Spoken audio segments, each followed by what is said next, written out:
We have never seen this before, as the New Jersey Devils are poised to take on the Carolina Hurricanes in the first round of this year's Stanley Cup playoffs. And with a plethora of injuries to both teams, the winner of this series has become completely unpredictable. We're going to break it down in this episode of Hat Trick HQ. But before we do that, a quick reminder to hit that subscribe button. About 72% of you who watch these videos are not subscribed to the channel. So if you want to stay up to date with everything that's happening around the league and a lot of playoff previews coming your way as the Stanley Cup playoffs are set to begin in just a couple days, it's free. Be sure to hit that subscribe button. But a lot to get to today, KC, with the Hurricanes and the Devils set to meet in the first round. One of two series that are actually set at this point in time. This season has been unbelievable. I don't think we're going to know who's going to play each other until the last game of the season coming up here on Thursday. But this is going to be an incredible series with both teams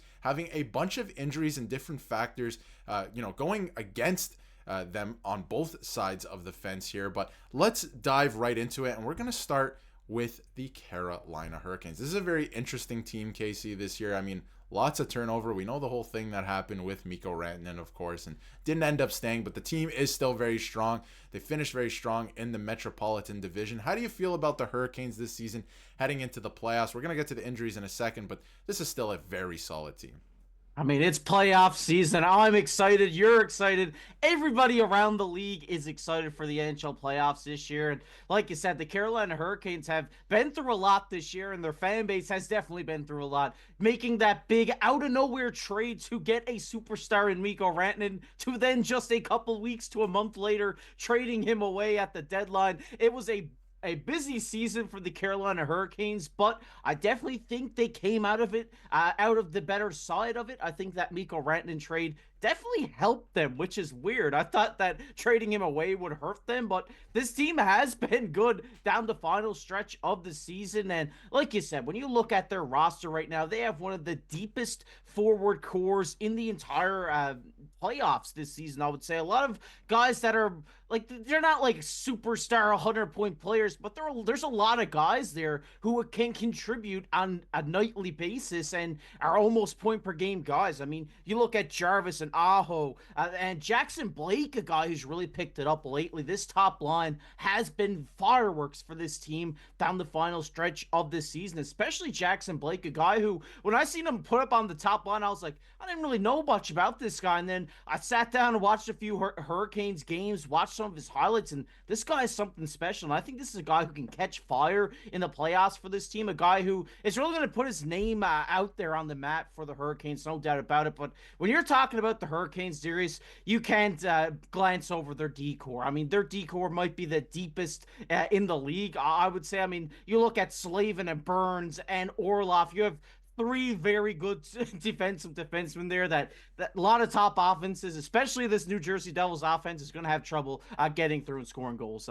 Absolutely, and they're missing a couple players as well, which I wanted to get to, with Kotkaniemi still out due to injury. Martinuk, who's a big piece of this team. Gostisbehere has been really good, right, still. So they're missing a couple players here, and one player I wanted to highlight in particular, well, you see his name there on screen. I also wanted to mention Stankoven, which we haven't, talked about yet in this episode, that he's been great since being traded from the Dallas Stars in return for Rantanen, of course. But as you see the name there at the bottom, Niskanen, they just signed him, or Nikishin, I should say. They just signed him, and he's coming over from Russia, and he's going to join the team. And this is a guy who wasn't playing junior hockey or anything like that. He was playing in the KHL. He's playing pro. He's a former third-round pick of the Hurricanes in 2020. He's coming over. He is a big, strong defenseman who can score from the point. So with a couple of those injuries, I do wonder if we end up seeing, him in this playoff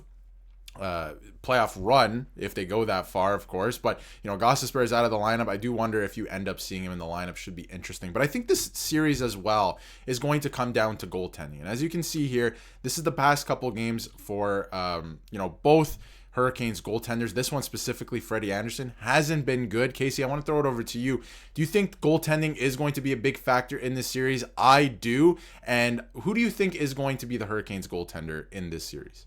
Yeah, this is definitely the big question mark surrounding the Hurricanes going into this playoffs, because Kochetkov was the guy who kind of stepped up when Freddie was injured and got this team on track, and they were winning games. He was hot in the crease, and then Freddie comes back, was pretty good, but over these last 3 games, he's had sub 800 save percentage games. His last game only putting up an 800 even save percentage. So I see a lot of Hurricanes fans online saying, are we really going to go in with Freddie here during the playoffs, or should we start with Kochetkov? Because his last game was good. He had like a 923 save percentage. They won against the Rangers, a big game. So it's going to be interesting to see who Brind'Amour does ride with here. But if it's me, you have to go with Freddie Andersen. This guy is a goaltender that when he gets hot, there is not very many pucks going past him. Yeah, he has been good in the past, especially in the regular season. Maybe he struggled over the last 3 games, but I think you want to go with some more experience. So I do wonder if they go with Freddie Andersen. Of course,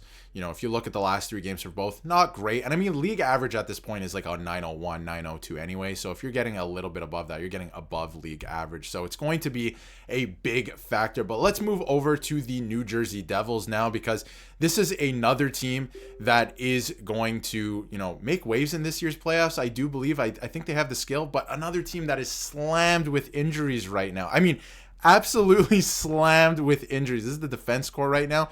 This is how many injuries they have right now, Casey. I mean, Paul Cotter is out due to a suspension. You got Curtis Lazar, who's out right now. Steven Noson's out right now. Seamus Casey's out. You got Dougie Hamilton's out. And, of course, out for the season is Jack Hughes, which, that's your first-line center, and that's going to be a huge factor in this series. And Siegenthaler's also out, which is a big hit for your defensive core. Now, if you take a look at the lines right now, especially on defense, a little weak. It's looking a little thin for this team. They went out and got some depth. Obviously, there's that whole thing earlier this season with Simon Nemec as well. He's in the lineup right now. Kovacevic, I mean, Sheldon Keefe has been very, very critical of this player the last little while. So it's looking a little thin. I still think they have a lot of really good pieces. I mean, Eric Halla has stepped it up recently. Jesper Bratt, we're going to get to him in a minute. He's been fantastic. What are you seeing from the New Jersey Devils? Do you think they can win this series even with this many injuries? And we're going to get to goaltending in a second, but I feel like that's going to be a huge factor in their favor in this series. It's going to be a tough battle, that's for sure. I mean, if you had to ask me midway through the season if I think the Devils would have had a good run in the playoffs, I would have said yes, because, I mean, Hughes was on such a big heater this season before he had to undergo that surgery and be out for the rest of the season. Now, this point in the season, having this many injuries, it is going to be a very tough hill to climb for the New Jersey Devils. Do I think they can still do it? I don't know. I don't think so. I think this Hurricanes team has such good offense and such good defense. And if their goaltending can catch fire, they're going to be a tough team to beat by anybody. But a beaten up New Jersey Devils, do I think they can beat them?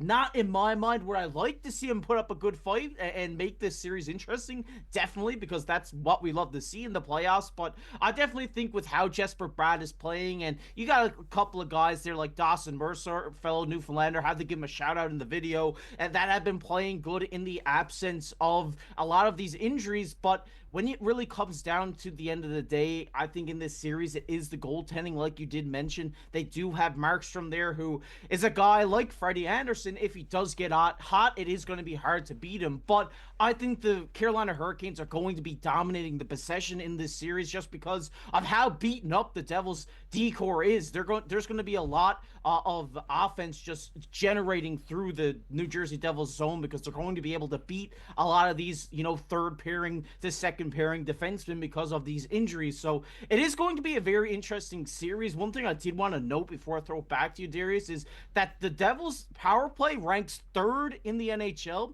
and the Hurricanes penalty killing unit is the 1st, so they don't really have an advantage there either. No, this is going to be the battle of special teams, and who wins the 5-on-5 minutes as well is going to be a major factor because the special teams almost cancel each other out to a degree, right? It's going to be very interesting in that way. So, and again, the Devils have some great pieces still that are healthy that could carry them to a victory here. They definitely could still win this series. I mean, they have one of the best fourth liners in the entire league for my money, and Nathan Bastian down there. He just plays the game the right way, and he's a big body. He gets to the front of the net. So that is a factor come playoff time. But again, I don't know if the defense is good enough to get it done. But one thing that I do think that they have an advantage with over the Carolina Hurricanes is goaltending. And if you take a look at, Markstrom's stats this season, he's giving them a 900 save percentage, but that's league average. And this is on a team that went on a huge skid in the middle of this season because of all the injuries. And they've been playing a little bit better as of late. But, come playoff time, this is a guy that has shown up before. I think he's an experienced goaltender in this league. I think he's going to show up again in this series. And I think that's going to be the deciding factor. I'm going to take the Devils. We'll get to predictions in a second, right before we wrap up the video. But I did want to show this as well, that the top 5 scorers from either team, there's a pretty big difference here, because if you look at the second leading scorer for the New Jersey Devils, he will not be playing. He's done for the season, right? So that's a huge factor. Luke Hughes is on that list as well with only 42 points. And I know Jack Roslovic up there with 38 as well, but it's a big factor for the Devils missing Jack Hughes in this series. They don't have as much scoring as they would like. So it's going to be a very tight series, I think. I think it's going to go 7, and I think we can get into our predictions right now. I'm going to take the New Jersey Devils in this series in 7 games. They have X factors on the team, like I think, Jacob Markstrom. If something were to happen to him, you have a good backup goaltender. I don't know if I can say the same for the Hurricanes right now in terms, I'm just speaking statistically at least, right? And you have Jesper Bratt, who's also been fantastic this season and voted the 5th best overall skater in the entire league by the players. So, Casey, I'll throw it over to you. Who do you think is going to win this series?